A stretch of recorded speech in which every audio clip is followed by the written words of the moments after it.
This Qatar Grand Prix Betting Picks 2025 edition of the NASCAR Gambling Podcast here on the Sports Gambling Podcast Network is brought to you by Underdog. Underdog is hooking up new customers. Play just $5 and get $100 in bonus funds when you sign up with our promo code RACESGPN. Driver, start your engine!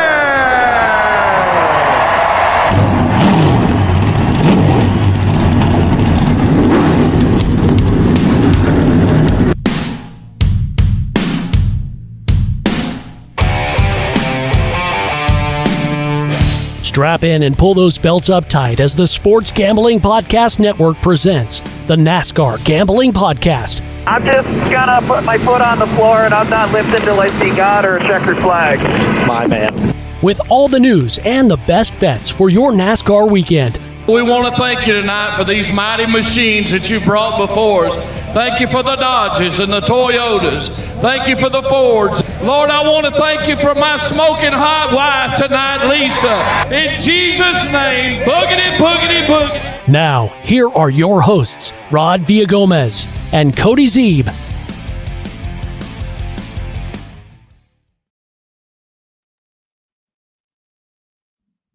Welcome in to another episode of the NASCAR Gambling Podcast here on the Sports Gambling Podcast Network. He's Cody Zeeb. I'm Rod Villagomez, and we are here today to speak on things concerning the Formula One circuit, or as our favorite Frenchman said in Talladega Nights, Formula One.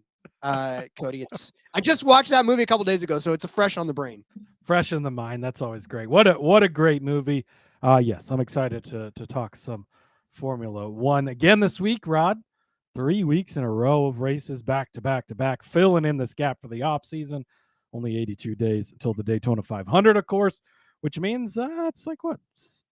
Boy, I think I did my math wrong last week. So I think I said, I don't know. It's like 68 days until the Clash of the Coliseum. So it's not the Clash of the Coliseum either. Okay, let's just. Can we start this over? Is it too late? Do we already go live? Damn it! Hold on. This. Oh wait, no, it's too late. Too late, buddy. We're already into this. We can't go back and change it. But no, listen, it is. It was fun last week, obviously, to talk about F1 and then to kind of watch that race play out the way it did. So much going on in that Las Vegas race, and so much came out of that Las Vegas race that I mean, you would think. Okay, first of all, thank you, Stewarts. Thank you to McLaren for giving us more to talk about this week on Formula One, because, you know, as much as it's fun talking Formula One, sometimes it gets a little dry. But this week, they were like, all right, well, NASCAR's done, so let's provide a little bit of drama for these NASCAR guys as they, you know, spice things up in this Grand Prix. Yeah, just when we thought the points battle might be over, you just like, I don't know, cue the meme of Max kicking down the door and saying, "Not so fast, my friends," and on our Lee Corso there, because yeah, it's boy, got pretty exciting, and then, you know, you get into the mess of what books pay out what. Hopefully you got paid on your double Mercedes podium if you bet in the right place. Hopefully you didn't get screwed if you did bet on the McLarens. That's always obviously a sticky situation. But yeah, fractions of a centimeter, fractions of a fraction of a centimeter, I think, is where we're at with this deal. But hey, got to follow the rules, Rod. We're just making stuff up at this point. I swear to God, humanity is just one big makeup stuff. It does feel like one of those things where it's like, well, you know, we could keep this points battle close for the next 2 weeks if we really wanted to, you guys. Yep. Oh, that's just, yeah. See, oh, look, and he just like walks over and kicks it. And he's like, yeah, look, see, it was off a little bit. Sorry, your taillight was broken, sir. Here's your ticket. No, this is the index card. This is the index card. Territory. Yeah. He's yes. Nope. You're short, buddy.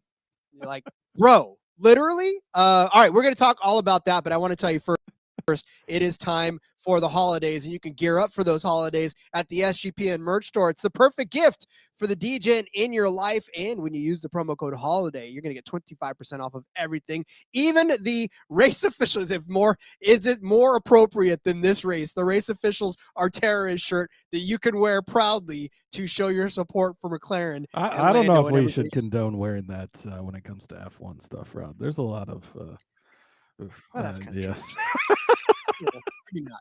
All right, no, let's keep that to American racing. I don't know. Hey, wear it if you want to. I don't care. It feels a little bit out of sorts, but no. All right. So speaking of race officials, right? So we just spoke of the McLaren situation, and if you're not in the know, if maybe it's your first time listening to an episode of this, or maybe your first time listening to an F1, McLaren, obviously a team that's in Formula One, they are the constructor champions, and last week in the Las Vegas Grand Prix, they ended up having a couple of good finishes, and then they had an inspection, and they were found to have, was it just ever so slightly of a fraction of a centimeter?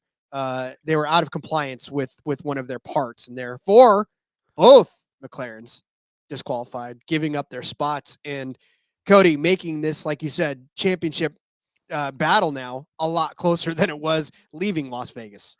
Yeah, absolutely. It's I mean, hey, the rules are there for the rules, right? And we've seen this in NASCAR. If you're breaking the rules, you have to pay the penalty. That's how it goes. Yeah, I'm sure that, I don't remember the exact piece, but I'm sure that there is an allowance there from the rule, right? We always talk about, they get busted in speeding by NASCAR by 0.001. Like, not really, because the speed limit's 45, yet they're going, they don't really give you a ticket until you're at 50, kind of like the real road, right? But, and so once you go past that allowance, but obviously everybody in the elite of the elite is going to use every centimeter and every inch given to them. And yeah, McLaren just pushed it a little too far. Maybe there was a little, let's keep it exciting. Who knows? But yeah, those guys obviously disqualified, and it does, after Max Verstappen's dominating win, grabbed the lead right there at the beginning of the deal, and really didn't look back. Keeps Verstappen within reach, right? Him and Piastri are tied 24 points behind Lando Norris. Obviously, if you have a weekend like this weekend where McLaren doesn't score points because of the disqualification, that lead can evaporate very quickly over the final two races. So it's Lando's to lose at this point, definitely. And we'll definitely talk today whether we think they might or might not. But yeah, the door's still open for both Piastri and Verstappen, who sit 24 points behind Lando now.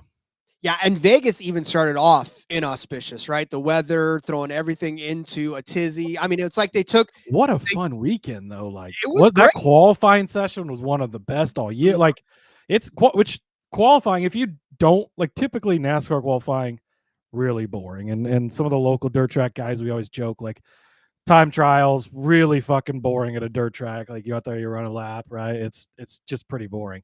But qualifying in F1 is generally where you get the most drama on the entire weekend. And it really was crazy. There was that Friday night in Vegas there under the lights in the rain. Kind of nobody was expecting that. We talked last week, right? It had been raining, but there's no chance of rain on Friday during the qualifying or the race. And then, it ends up raining for a majority of the qualifying session. Really made it exciting. And yeah, that was an intense qualifying session and a ton of fun. Well, and what I loved is it took it in a snow globe. It took it in a sphere, right? And it shook it up, and it made the whole starting grid a lot different than what you'd expect it to look like. And, hats off to the Racing Bulls guys, to Liam Lawson, right? And Isaac Hadjar. I mean, they were up in the top, 6 or 7 when it first ended up. 6. Try not to. It happens. Yeah, when it came to the green flag, and I mean, it brought a lot of different people into the mix, and it sent a lot of people to the back. And hats off to Kimi for an incredible run, which ended up Podium being finish, a runner-up. like we called, right? Exactly. So yeah, I mean, look, it was one of those situations where I think the racing was fun because of the shakeup and because of everything that we had to suffer through on qualifying. But yeah, that race overall, Cody, provided quite a bit of action, and I don't think it disappointed at all. My favorite part, though, was at the end when they drove the Lego pink Cadillac, and Terry Crews reprised his favorite Vanessa Carlton song. And that was a lot of fun. Yes, that was great. There was a lot of F1 definitely does it right when it comes to like putting on literally they put on a show. I mean, they do a great job of that. You get all the big names out. And I know there's been kind of some talk about how NASCAR doesn't really do that. And maybe that's something they need to try to get in. But it's an event and all the big stars are out and they've got all these things. The lady from Wicked was there and she did the, switched out the broom for the car or whatever they say and all the fun stuff around that. So it was definitely a great show, great weekend, good qualifying runs, good racing, had a ton of fun. Gosh, a couple bets, hit some, didn't hit some. That's how it goes. It's F1, right? But it was a fun weekend altogether in Vegas and thoroughly enjoyed it. And highly disappointed though. Odds are out for 2026 Vegas race already, Rod. They don't fuck around with that race. Like the race for odds for the Vegas race are up all year long, every year. It's actually kind of funny because you can't bet on any of the other races. Yeah, I think they actually do have some 26 features up already, but otherwise, that's the one race you can already bet on for next November. Somebody comment in whatever way is it YouTube, was it Spotify, whatever, go to our Discord. Show me the ticket if you're holding one already for somebody to win next year's Vegas. Because I feel like there's some merch in there if you're that brave to hold. If you're that brave to hold on. Call your shot now. Yeah, and especially with all the changes, like a lot of changes. We're adding the extra team to the grid. So it'll be 2 more cars. They're doing all that. Was it the power plant changes or whatever? There's a ton of changes, big changes. Essentially almost going to be a new car, kind of like NASCAR did a couple of years ago. Go call your shot now. Maybe we will definitely talk about those odds as we get into the off season here after these final couple of races. Indeed. A little disappointed though that Lando fell off as much as he did because that winning margin was at 7 it or was 8 looking seconds, good, right? Yeah. And then all of a sudden Lando I hit something and that was it. Yeah. And then that was kind of crazy. Maybe that was them trying to put back together whatever was too far apart. But all of a sudden it was like, oh shit, is he even going to finish this race? And then you're like, he might. I mean, obviously it doesn't matter in the end because they get disqualified. But does he not complete those last 2 laps and suddenly goes from second to falling out of the points? That's kind of a big story. So, all in all, even though it was kind of a Verstappen old school ass whooping, still was a very exciting race throughout the day. Plenty of great battles and thoroughly enjoyed it. Indeed. I did not give out the fastest pit stop on this show. I did give it out on the back road. Hats off to Red Bull. Ever since I've been giving it back out again, they've been hitting it. So I absolutely love it. All right. Well, then, is there anything else Vegas-wise you want to bring up to the crowd and to the class, or are we good to move on to Qatar? I think that kind of wraps it up. Might be just good to check your book's rules, right? If you didn't get paid out on that Mercedes double podium, see what their rules are. It might be where they do, they do just pay out at the results of the checkered flag. But if they state that they pay by the official results after inspection or whatever, they might not have gone back and corrected that. Go check it out because officially, on paper, they did finish 2-3 and got the double podium. Obviously, they didn't when they crossed the line. So we've been through this before with NASCAR. We've been through this before with F1. Rules are different everywhere, but worth checking if you had the bet. Be nice to add something like that to your card if the book has not graded it correctly based on their rules. Oh, they're real quick. What's your preference? At the checkered flag or after inspection?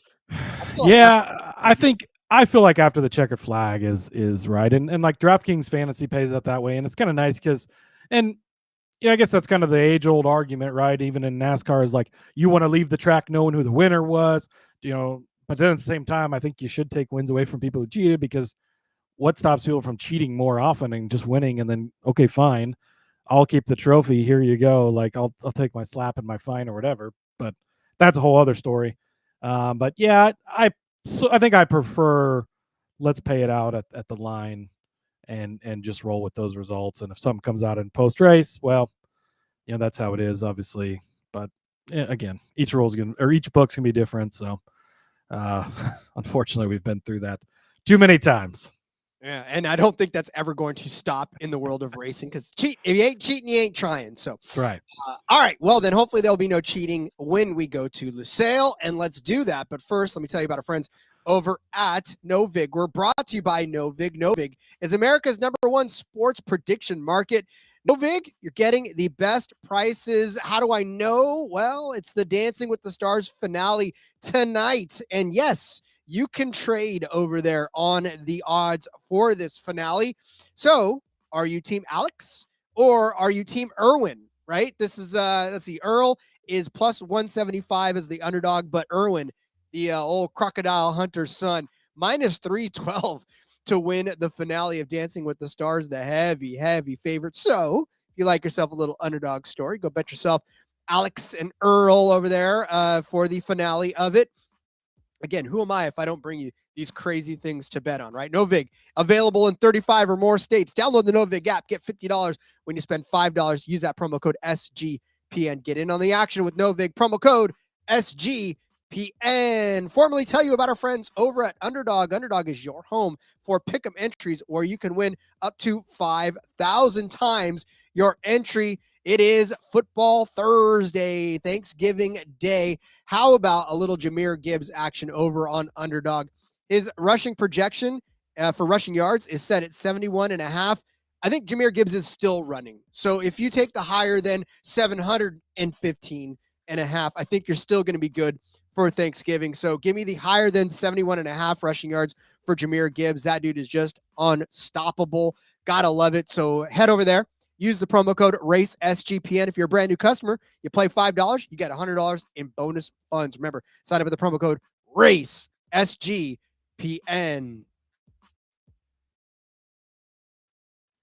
Jahmyr Gibbs, Christian McCaffrey. Now, Christian McCaffrey obviously not getting the yardage-wise, but boy, that dude, every touch last night against his old team.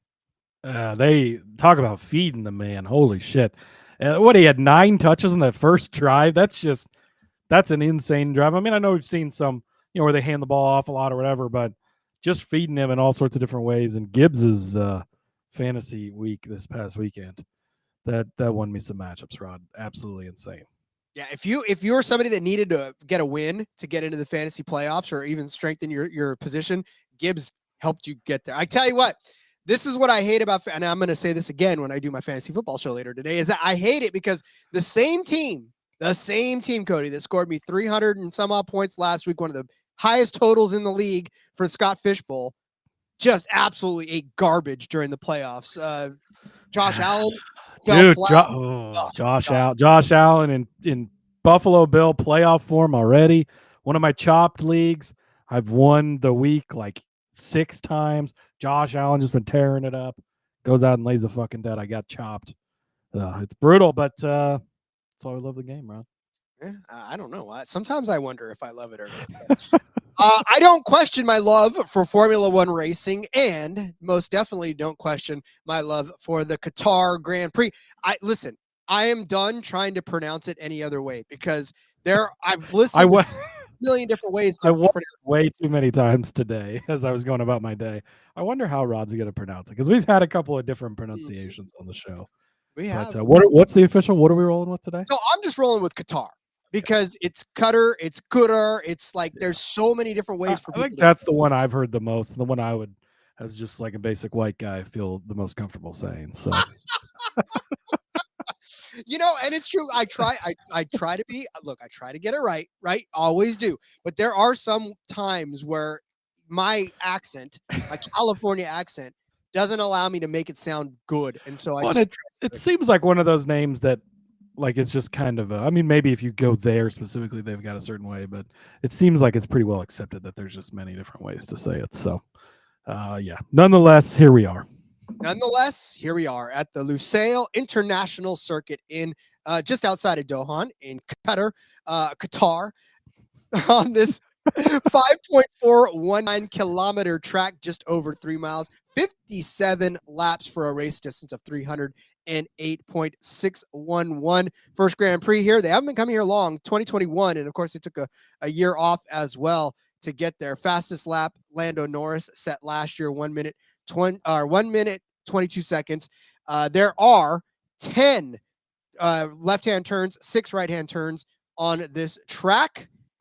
Love this one. So yeah, this one looks like I don't know if I just went to Hobby Lobby the other day, so it just looks like one of those random glass structures that they have at Hobby Lobby. That it's like it's supposed to be. It sort of looks like a small puppy. You got the 2 ears on the one side there with the tail wagging, like they're kind of crouched down. I'll go with that. But yeah, they did miss one of the years because World Cup was in town, and sorry, F1. No F1 when there's World Cup, I guess, Rod. not a lot of anything. When I wonder, I guess I haven't seen the schedule next year. Are they racing in Mexico next year with the World Cup going on? I'm not sure. I'd have to look. I haven't heard. Well, yeah. That's time for another show.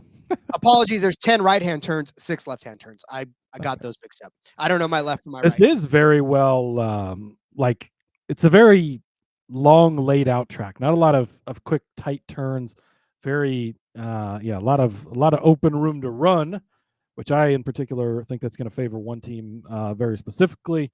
And I say we get into that now. I say it, yeah, a lot of high speed, only one DRS zone. So, Cody, let's open the flaps and start the betting card. Let's do that. And that team, Rod, is McLaren. So we're just going to kick it off with a qualifying bet. This is a sprint weekend again, by the way. So if you've kind of been following along the last couple of weeks, go back to 2 weeks ago with Brazil. Obviously, the sprint race means a ton here, paying out those 8 extra points to win that. With this tight points race, if a Max or Oscar were to win that and Lando not score any points, you can cut that lead down to 16 before you even go into the main event, or can cut into that lead if you can score more than he can. So sprint weekend, we'll only get the one practice. Of course, make sure you head over to the Discord, sg.pn/Discord. Nico will be there in full force with his practice bets. But I am going to jump into the qualifying bet, and I'm going to start with Lando Norris to be the fastest qualifier, plus 175. As we just mentioned, big track, wide open, sweeping, raw speed. That's what you're looking for here. That's what Lando Norris has. That's what he brings to the table. He's also won 3 poles in a row. He just won the pole at Las Vegas, much to your chagrin. Of course, you had Max Verstappen, which looked like it was going to cash. And then Lando swoops in last second. It's almost like Max a couple of years ago, where it's like you just dangle that carrot out there. He'll go do whatever. And then it's like, oh, it's time to go. Okay, here's the fastest lap. Got you covered. And you just roll on. 3 poles in a row. So he's already on fire. He's obviously shown a lot of speed. He, I think, has been the top guy when it comes to just having speed. Piastri's had his ups. He's had his downs, more downs than ups lately. Max has certainly had some ups, but I think that equipment's still holding him back a little. Lando's got everything, 3 in a row, 4 in a row where he started on the front row, right? So at least first or second, if you go back 4 races ago. 7 times on the season that he's been on the pole. Again, I think this is going to be a track where, and I think that Preston was kind of alluding to this in the Discord as well, and he's a guy who knows, especially when it comes to McLaren, which tracks they're good at, and kind of he's really good at pointing out in the Discord. Again, great place if you want to get more in depth for sure. We follow F1. We know what we're talking about most of the time, but the deep technical stuff about it, we're not always up on all of that, right? We kind of try to be open about that as we come into these picks, but this is a track where they should be fast. Lando's been getting it done. You're getting this almost 2-1. Kind of seems a little crazy to me, and I don't know if this is just, Max won last week. Max was fast. Max looked good. And no, Lando finished last, right? Well, I mean, not really, but he did on paper. So give me Lando Norris to be the fastest qualifier at plus 175. Yeah, he definitely dashed my hopes of Max starting on the pole last week. But look, and apologies, everybody, if you hear a bunch of weird noises and maybe accidentally don't mute when I sneeze. Battling a little cold. It has been 50 degrees in California, which is like the Antarctica. It's brutal. It's that time of year, Rod. We've got our first snow coming this weekend. So, yeah, so it's that time of year. Everybody starts passing around. We all get to see our families and share all our wonderful germs with each other. America's great. The most wonderful time of the year. But no, McLaren has a lot to come back from, right? And this is their vendetta tour. Obviously, like you said, they're going to be good here. And so I highly expect this papaya team to just jump on every opportunity they get to be fastest. And obviously that starts in qualifying. So I'm with you on that one. I mean, you could just pick between Max and Lando now for the rest of the season and just sort of pick your poison, because it just feels like either one of those guys are going to be jockeying for it and leaving everybody else behind. So, although speaking of everybody else, there's one guy in particular that should not be left behind anymore. Again, for the YouTube crowd, sorry, it's not attractive, but it happens. Kimi Antonelli. I mean, the darling, the belle of the ball at this point. He is just this fresh-faced kid that has come in and is swinging for the fences with all of the big dogs, right? He's hanging with the Landos. He's holding off the Verstappens. Like, there's something about Kimi that is just captivated me. And I can try to find a way to fit him into my card just about every single week because he's going to end up pointing for you. He's going to end up cashing for you. And so, but the books, they've been catching up too, though. Let's not get it twisted. They're catching up. They know exactly what Kimi's capable of, and they've sort of shortened the odds on him in any favorable way for top sixes and stuff like that. So, especially points finishes, there's no way you're getting him at a reasonable price there. So, like Cody said, this is a sprint weekend, and obviously it's a shorter race to begin it. So I'm going to put Kimi back on the podium for a second time in a row for this sprint race. This is plus 330 over on DK. Look, he did it last sprint race out there at Sao Paulo, his first podium in a sprint race. But before that, finished in the points in 3 out of the 4 that he had previously in China, at Miami, and then, of course, at Coda as well, finishing inside of the points, which for the sprint race points is top 8. So obviously that kind of shortened things up. But yeah, I mean, look, Kimi is he's just doing great things on the track, right? You cannot take away from the overall talent of what he's been able to put together as a rookie. We talked about these rookies and how well they're coming into the sport and how well they're represented. We saw it last week with Hadjar and Bearman mixing it up with these guys. And, there's so much to be said for this young crop of drivers, and Kimi's basically leading that charge, right? He was in the running for driver of the day because he started way in the back, right? After a poor qualifying effort in the rain, starts in the back, and then a one stopper with hard tires just keeps charging and charging and charging. They were like, honestly, he can't make this. He can't make yeah, this they were so convinced on the TV broadcast. Like, there is it's not even possible. Like, no way this is going to work. And then he just kept holding people off. And you're like, are they going to pit or what? And he just kept holding people off until he got to the end. And it was like, oh, damn, it did work. I want to see those tires. I want to see what those tires look like. There's nothing left, Rod. They're gone. Down to the little nub. They evaporated. Right? There's nothing. Yeah. So, I mean, honestly, too, if you could drive a car like that, right, and stretch stuff, there's talent. There's talent in that driver. I can see him going for another podium finish again this week in this sprint because he's not afraid and he just drives like it. Yeah, I love it. We obviously sang his praises last week. So I'll fully back you on this one. Yeah, I'm all in on Kimi Antonelli. I think that this kid's going to be around for a long time. We're going to be talking about him for a long time. So you love to see it. You love to see it. I know who doesn't love to see it, and that's Lewis Hamilton. But, that's neither here nor there. That's right. All right, Cody, speaking of rookies, you got one lined up for us next. Yeah, speaking of rookies, he let us down last week. Oliver Bearman, we had the points, and it just didn't quite work out. I don't know. They came out very slow in both the first 2 practices, but then you got to practice 3, and it was like, okay, some speed here. We got it right. Maybe the weather kind of messed with them a little bit. Then we get out into qualifying and just didn't have it, right? Things didn't go well in the rain, and unfortunately just kind of never able to recover in the race. So sad day. We don't cash the Bearman bets, but I'm getting back on the train and riding it again this week because it's for all the same reasons that I gave out last week. He had 4 points finishes in a row leading into Las Vegas, 8 on the season, 12 top 11 finishes. And I'm not going to hold 1 week against him when in the grand scheme of things, we've seen this team do well. We've seen him perform well. Vegas, night race, whatever, things just didn't work out. I'm setting all that aside. We're going to put our eggs back in the Bearman basket again this week. We're going to take the points finish. It's plus 110.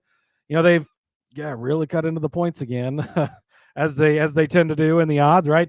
Gasly, we've been riding at big numbers. He's plus 250 this week. It's like they've realized we're kind of onto something there, so that's unfortunate.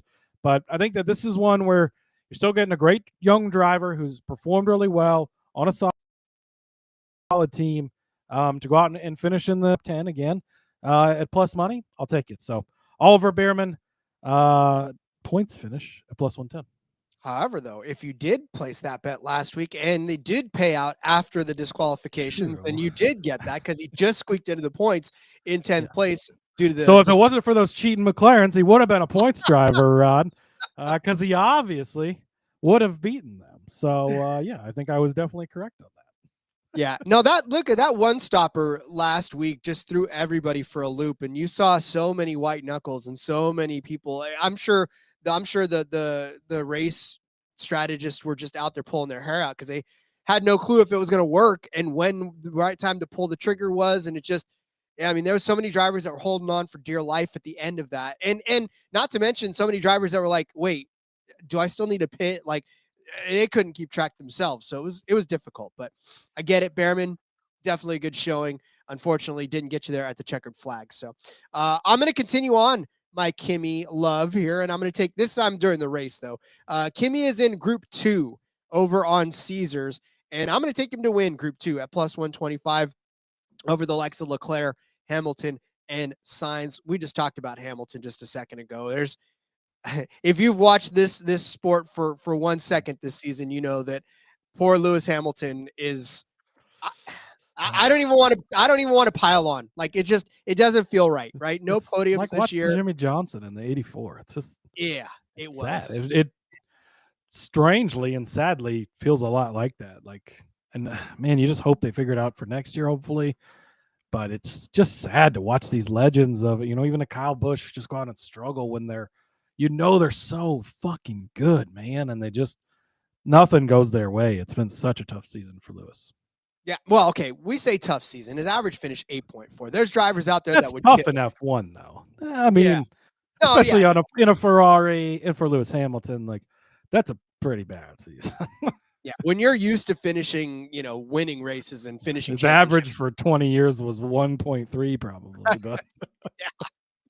Yeah. But Hamilton, obviously just not Kimi's already out driving him in that equipment right now. So you can't really hold that one. But hey, shout out to Carlos Sainz for actually getting into not just the points, but like finishing 5th at the end of it. Right. Of course we know it's two McLarens are out, but still, he still finished 5th overall. And it would have been 6th had it not been for Lando. But at the same time, look, Carlos Sainz drove his ass off. He qualified well. He stayed where he was at. I 100% was wrong on him last week. It just doesn't happen again this week. Like he's gonna run it well. He's gonna be okay. But like we talked about Carlos Sainz last week in the underdog episode, in the fantasy episode, and just how not really great of a season it's been for Carlos Sainz in this Williams. Yeah, he's had one podium finish so far this year, but other than that, I mean, his average finish is 12.9, right? And in 20 cars, that's not all that good. So not necessarily putting all my faith in him. And then, of course, the third one in that is Charles Leclerc. It seemed like a couple of seasons ago, it was either Charles Leclerc or Max Verstappen that we were talking about in the same sentence. Not so much this season as Charles Leclerc's. The McLarens, the Red Bulls, they've pretty much closed the gap on whatever Ferrari was bringing. And, Charles Leclerc didn't finish in Brazil a couple of weeks ago. I mean, his average finish is 7th, right? And for a guy that we were talking about passing off wins with Max a couple of seasons ago, that's not really all that good. So, Kimi, like I said, just the guy you want to cheer for. I think Leclerc, solid top 6 effort for sure.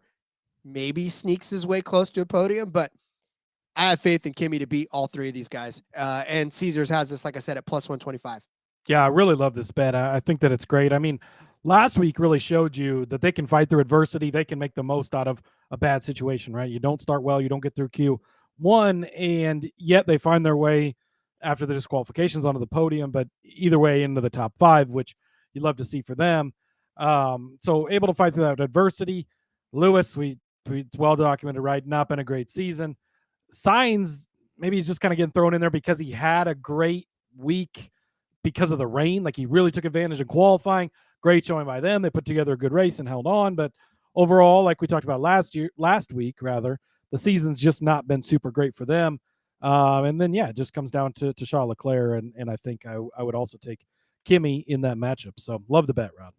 This is a head-to-head, I think, between Kimi and Leclerc. I think that's kind of really the best way to look at it. So a little bonus bet for you, Rod. Slow Roll checking in. Says the beloved Hawks from the land of milk and honey. Well, at least you have milk and honey since your corn sucks. Are headed to the godforsaken land of Lincoln. They look to win 7 straight at Kinnick West. Oops, he means Memorial Stadium. Then he says, who am I kidding? They both stink, but Nebraska getting 6 points is crazy. My money, give me Nebraska -6. No, the lock of the week is absolutely Iowa at +6 in this game, or -6 in this game.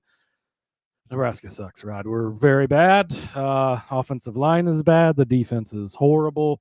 We couldn't cover Nick Fortune's small baby child if they tried. So, yeah, it's all Hawks on Friday. I've taken out a few minor loans to place money on the Iowa Hawkeyes. So, yeah, Hawkeyes -6, lock it up. And, yeah, swim in your cash on Friday. So then your studio extension and my studio extension are all based on this Nebraska loss, right? Yes. By this show's really going places when Iowa wins by like 6 touchdowns in this game.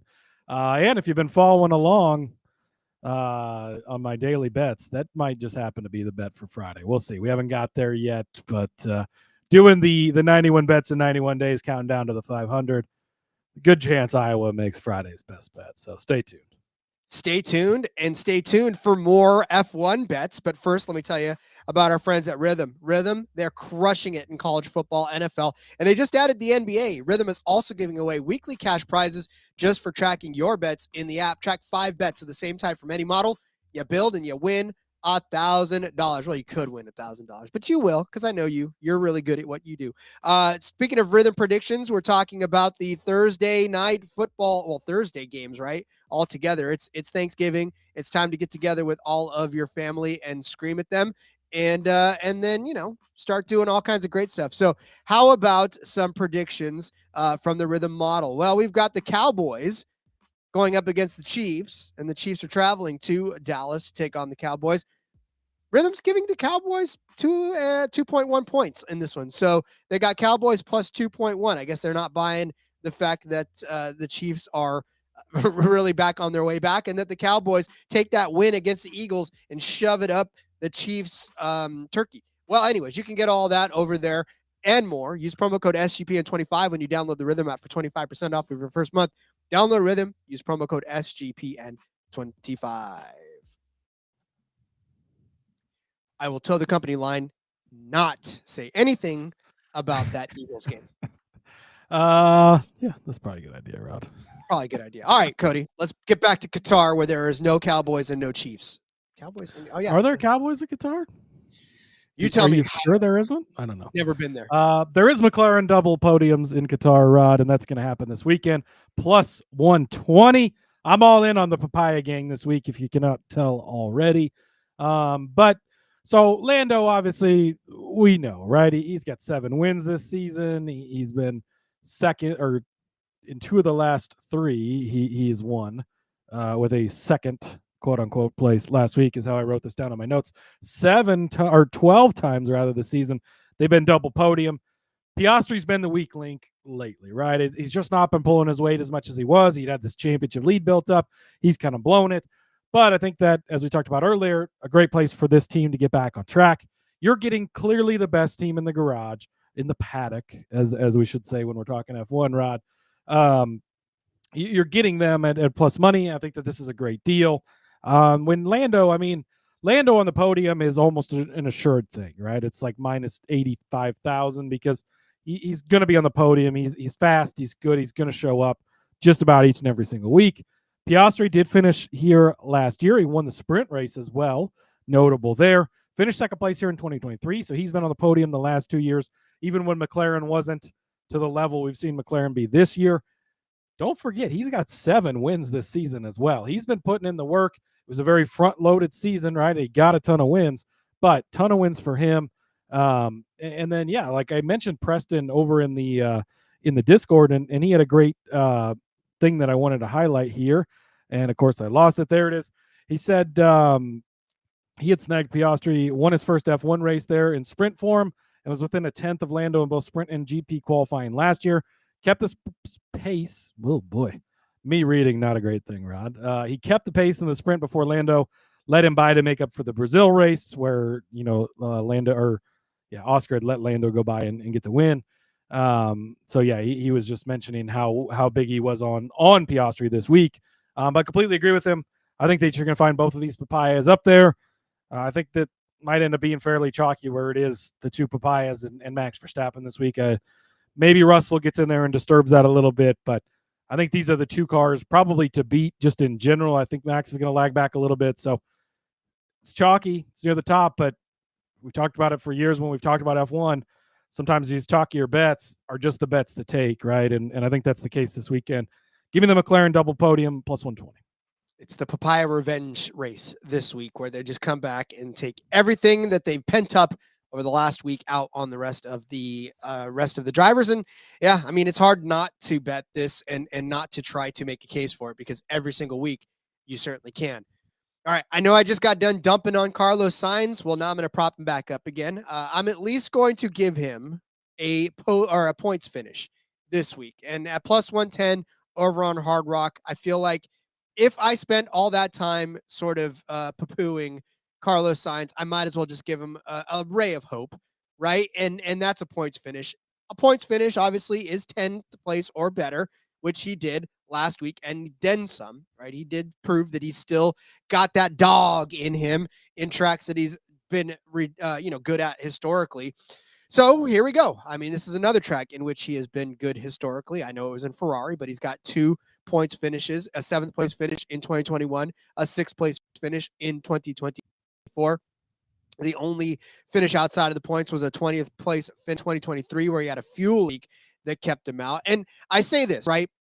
Kimi, I think, can beat him, obviously, just overall, right? Just overall in placement.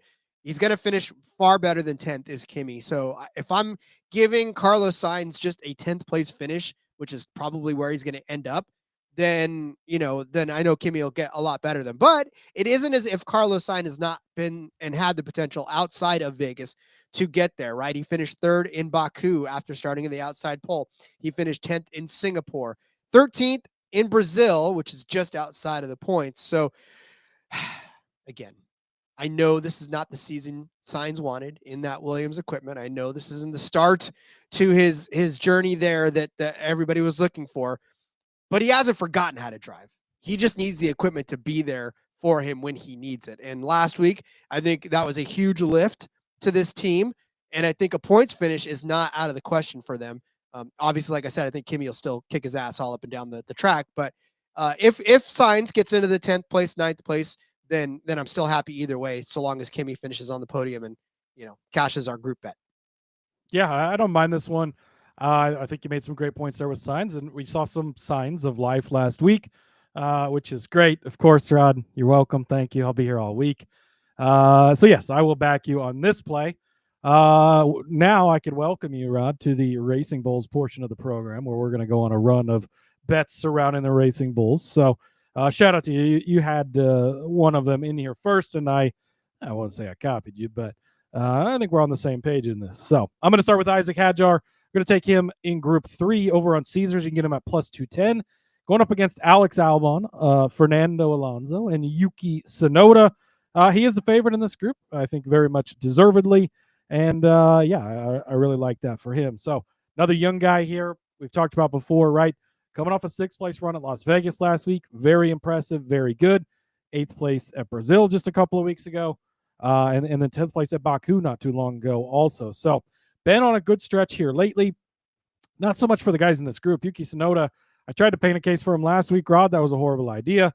Ends up with a 12th place finish after the disqualifications at Las Vegas, but he was pretty bad on the day. 14th place in a Red Bull is just really inexcusable, honestly. 17th place at Brazil. Mexico City was 11th. He did have a decent run at the U.S. Grand Prix there at Koto with the 7th, but 12th place, 6th, 13th. He could definitely jump up, but a lot more. I mean, before that, 9th, 13th, 17th, 15th, 12th, 17th, 13th, 16th, like a lot of not good finishes. It's been a tough season for Red Bull outside of Max Verstappen and for Yuki Tsunoda.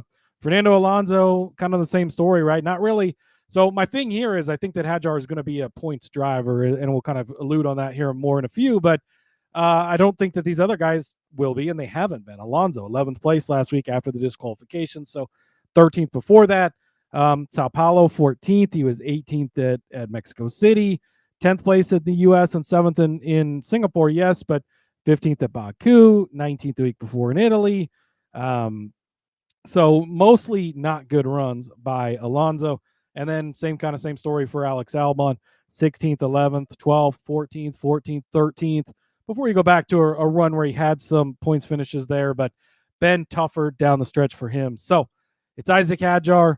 Love him to have a great finish this week. Going to continue to ride that momentum. I think that team, and again, we'll get to that in a minute, but both these drivers have been seeing a lot of success, which is crazy for as much as I just shit-talked Yuki in the real Red Bull. But the junior team is really outperforming Yuki by quite a bit with both the drivers. So love Hadjar again this week. Plus 210 for this just to win Group 3 over on Caesars. You might not even have to finish in the points to cash this bet, which is, if he doesn't finish in the points, it would be nice to cash it. But I think he will be a points driver, and I think he'll beat these three guys. So Hadjar, Group 3, Caesars, plus 210 over Albon, Alonso, and Yuki. Not only do I think he's going to be a points driver, Cody, I think he's going to finish solidly inside of the top 6 again for the second week in a row. So I'm going to give you Isaac Hadjar as a top 6 finisher at 4-1 over on Hard Rock.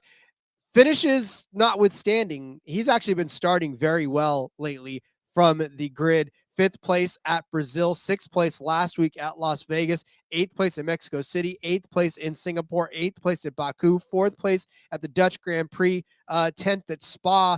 9th at Monte Carlo, 9th in Catalonia, 9th at Imola, 7th at Suzuka, 7th in Shanghai.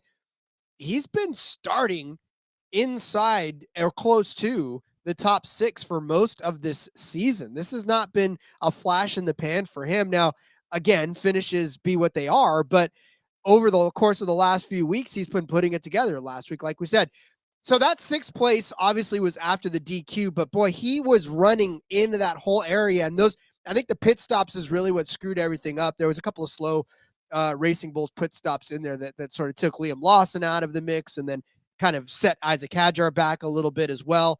And then pit strategy shuffled things up anyways. But I think he would have been in the 6th, even if without the disqualification, without that. So it was a little rough. But like I said, 8th place in Brazil, a couple places outside of it, just little things here and there that are keeping him outside of the top 6. And I feel like this is a race that Racing Bulls, they do stand to put together a really good run. And Isaac Hadjar has been the flag bearer for that one all season long. And, like I said, these rookies soon so damn good. Like I want to cheer for them. I want to root for them actively. And so a top 6 at 4-1 for Isaac Hadjar, something he just did last week, I feel like can be done again. Yeah, absolutely. Love this bet. If you did not have this in here, I would definitely have added it to the card. So glad to see that we're on the same page with these Racing Bulls cars, especially with Isaac Hadjar in particular. He's been extremely impressive. So I will absolutely ride this top 6 with you. And I'm going to toss his teammate in there, and you can get Hadjar and teammate Liam Lawson for both the Racing Bulls to get a double points finish. So that's, again, both of them to finish inside of the top 10 at plus 450. We just talked about Hadjar, right? And we think he's going to be in the points. Well documented there. Liam Lawson looked very impressive in qualifying last week, took advantage of the rain, started in 6th place. Unfortunately, like you said, some slow pit stops, stuff didn't quite fall his way. Ended up finishing in 14th, so not the best of days. But Brazil, he finished in 7th place, where Hadjar had finished in 8th place. So double points finish for you there. Baku, a 5th place finish for him there, whereas Hadjar had the 10th place. Again, double points. That's twice this has happened in the last 4 races, or 5 races rather. So plus 450 with, as well as we think they're running. I think that Hadjar is in the points in this race almost certainly. In my in there too, which he's been very capable of doing. About it yesterday, but I think there's some pressure under these guys to continue to impress the big team, right? Yes, they're outrunning the Red Bull car right now of Yuki Tsunoda, but ultimately you want to be the guy in that Red Bull next to Max Verstappen and be his wingman. So I think that these guys, and Lawson had that opportunity, obviously, to start the year, fell off, but now, getting maybe a second win, a second opportunity here, show the bosses, hey, I just need a little more time. Maybe it was more the car. Look what I am capable of doing. Give me another shot. So, yeah, give me both these Racing Bulls to finish in the points at plus 450. How many times do you think Liam Lawson drives by Yuki Tsunoda and just kind of waves? Just waves real quick. Hi, buddy. So, I could see that. For the love of God. No, I mean, look, for Liam Lawson, it was a rough go. It promoted him, had all good things to say about him and all good things, and then just didn't pan out. But I'm so happy to be watching him do well now in these Racing Bull and just sort of elevating the equipment. That who would have thought? Who would have thunk it, Cody, that Racing Bulls was the profitable team this season, all season long. All right, my next bet is doesn't matter who does this. We just want and cheer for somebody to do it. I was taking a look, and in the 3 races here at in Qatar, there has been only 1 leader of all 3 races. Now, that leader has been different in each of the races. It was Max Verstappen in 2023. It was Max Verstappen in 2024, but it was Lewis Hamilton in 2021. Led all 57 laps. So there is a bet out there that is on BetMGM of number of drivers to lead a lap. Under 1.5 is at 4-1. Okay. That's saying that whoever ends up leading this race is the one that leads the entirety of the race, right? All 57 laps. But then I got to reading, and it said pole position counts as leading at the start of the race. It doesn't matter who crosses the start finish line to lead lap 1. If you start on the pole, you lead lap 1. Well, guess what? Max Verstappen started in second place one of those years. You would have lost this bet because he didn't lead all 57 laps according to the books. He led 56, whereas the person that started in on the pole actually ended up being the one, which, by the way, was George Russell started on the pole, but it was Max Verstappen that winning the race. Say again? Lando Norris started on the pole. Not in Qatar. Oh, in Qatar. Sorry. I was flashing back to Vegas. Don't mind me. No, Vegas. Yeah, that's exactly what happened. But yeah, see, you would have lost the bet. So if you would like to take the under 1.5 at 4-1, go ahead. Because, I feel like if Max does get the pole, it could be Max leading. If Lando gets the pole, could be Lando leading the whole way. However, if you would like to hedge a little bit, the under 2.5 drivers on this one is at plus 100. So even money on BetMGM, because again, I don't see more than 2 drivers leading this lap anyways, or leading this race anyways, right? Whether it's Max switching it off on a pit stop or whatever, I just don't see 3 drivers leading a race that only one person has led every lap in this race so far historically. So so give me the under 1.5 drivers to lead a lap at 4-1. And if you need a little bit of insurance, just in case that does kind of screw you in who actually takes the lead, get the under 2.5 at even money over there on BetMGM. I like it. Solid reasoning. No argument from me. Slow roll, again, checking in, says, how has your betting been going in F1? I would say fine. I don't know. It's been like we did pretty decent the first week in Brazil. Did okay last week. I know I added as my daily bets, added the Gasly over Stroll head-to-head on race day, and Stroll was out lap 1. That's beautiful. I love those ones where you don't have to sweat at all. But said he watched the NASCAR show last week, started betting Daytona like it was Sunday. Oh, that's why we love you guys. You guys are so great. Bet way too much, but damn, it felt good to bet some NASCAR. Absolutely agreed. I've already I've thrown a few shekels down on that Daytona 500 rod. So you always it's right around the corner. It'll be here before you know it. Can't wait. And we'll have another NASCAR news and silly season updates episode probably Friday. We haven't got that far yet, but so stay tuned for more NASCAR content, of course. Instead of braving the crowds for my discounted TV, I'm going to be sitting here with Cody enjoying some NASCAR. We're going to have to figure that's going to have to be after. Well, maybe we should do it during the Iowa-Nebraska game so I don't have to watch. Okay. Anyways. All right, Rod, to the winning portion of this program. I told you all about the papayas this week. Preston was making the case over in the Discord again that Piastri shouldn't be double the number of Lando and Max when things opened, but they've even doubled the number since then. Oscar Piastri over on DraftKings plus 750. He's a little bit shorter in some other places, and I put this in there last night. I just double checked to make sure it's still there. It is still there as we record this live here. But plus 750 for Oscar Piastri to win this race. That to me is kind of a bit of an insane number.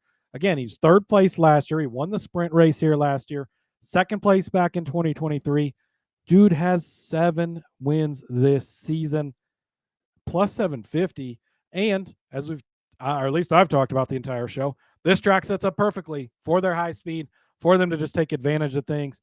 And we've seen, right, where, yeah, Lando's kind of taking over the role of a car as they go down the road, but if Piastri's the one who gets up there, they're not going to make him give it up. Like he's just going to get, well, I don't think they're going to make him give it up, I'll say, Rod. But I think that he's going to be able to take it and get it done. So plus 750, I think, is a crazy number for Oscar Piastri, rather. So get over to DraftKings. I wouldn't wait on that because that number is not going to get better unless he obviously has a horrible qualifying session. But yeah, jump on that one early. And then you can also, over on DraftKings, get the McLaren winning team plus 125. That gives you the Piastri coverage, which you're already getting, but also allows you to get some Lando in there too. Double dip with some Lando, who's like 2-1 to win this race. But you're getting a plus 125 for both of them. I think that's a great insurance play where you're essentially grabbing some Lando too, but it also cashes, it's a double cash if you hit the Oscar thing already, because this bet will cash for both of them. And it's kind of an insurance play getting Lando. Plus 125 for the winning team to be McLaren. All in on the Papaya gang this week, Rod, as I look to continue to build that bankroll for the Daytona 500.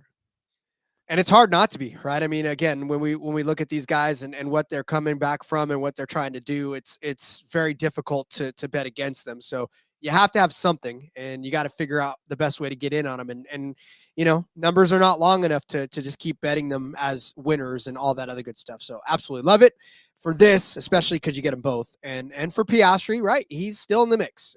Much as everybody's written him off, he's still hanging in there. And if everybody thinks that's a good shot, then obviously Piastri has a good shot as well. Speaking of Max, I feel like a broken record. I feel like I came back in at just the time where Max versus somebody poked the bear, right? This is obviously Max realizing that this is him clinging on to his championship hopes for sure. They got a lot of help last week with the disqualification. So, I mean, he wants to go for his 5th straight championship right now. And he needs to win in order to do that, right? He needs to have a day where he leaves nothing left on the table. And so I looked for the best price for him. I found it on FanDuel, plus 145 to win this race because, look, as much as we can make cases for Lando and Piastri and maybe even Kimi and Russell and these guys, it's always got to be Max at some point, right? I mean, it's always got to be Max. You can never, ever, ever just completely count him out. And you're kicking yourself if you don't have something on him at the end of the day, right? I mean, I know it's not the biggest, hottest take in the world, and I know that it's probably one of the things like, oh, well, that's very easy to say Max is going to win. Well, yeah, but sometimes the easy answers are the answers because they're the answers, right? And we saw it last week in Vegas. We tried to get a little cute, right? But we did tell you Max is probably still going to win this race, but if he doesn't, so now I'm just telling you, bet on Max. Like, I mean, don't get cute, bet on Max and figure it out from there, because if he ends up winning this race like he did last week again, he's still putting his name in the conversation, and that's all he wants at this point. Yeah, I mean, it's like having, Patrick Mahomes driving your race car. Like, if you need somebody to come up big when it matters, that's the guy you're going to pick right now in the sport. And so it's hard to argue too much with that.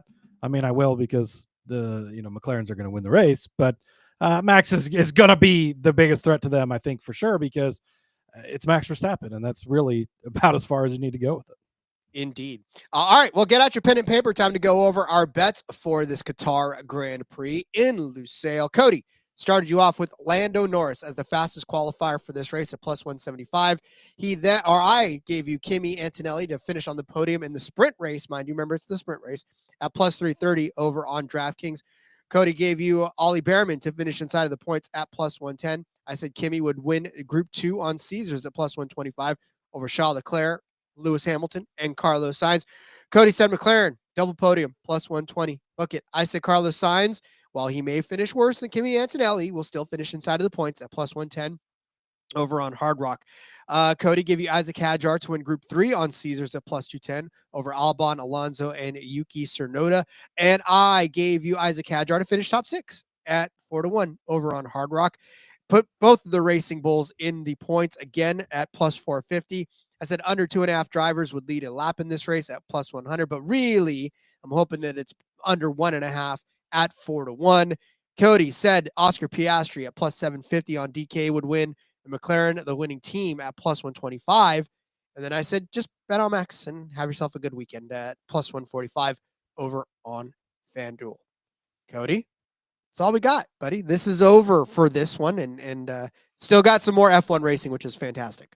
Yeah, absolutely. Should be another fun and exciting weekend. Looking forward to it. Rod, back tomorrow, I believe, with some DFS talk about this race. So looking forward to that as well as we put a bow on Qatar. And as we put a bow on this episode, make sure you jump over on the X. Follow me there at Husker_Zeeb. You can find all my stuff. Already got my Thanksgiving Day bets out for sportsgamblingpodcast.com. All 3 football games, picked all 3 of them. Props for all 3 of them. A little bit of breakdown in there. So make sure you check that out. And the content train continues to roll. So let's go. See you guys tomorrow. Indeed. Follow me on Twitter at RJ Villagomez, where you can follow along with my manic raves about all things Army, Fresno State, and the Niners. Solo roll. Happy Thanksgiving to you. Brock Purdy just threw another interception, Rod. Crazy. Jesus Christ. Don't get me started. I got to go. All right. You guys are the best in the biz. Thanks, Slow Roll. You guys are the best in the biz. You audience members are the best out there. All right. We'll see you guys tomorrow with some DFS talk for Qatar. And then, like Cody said, Friday to catch up on some NASCAR stuff that we may have missed as we get our tryptophan on the next day after Thanksgiving. All right. We'll see you guys tomorrow. Until then, everybody, let's go racing and let it ride.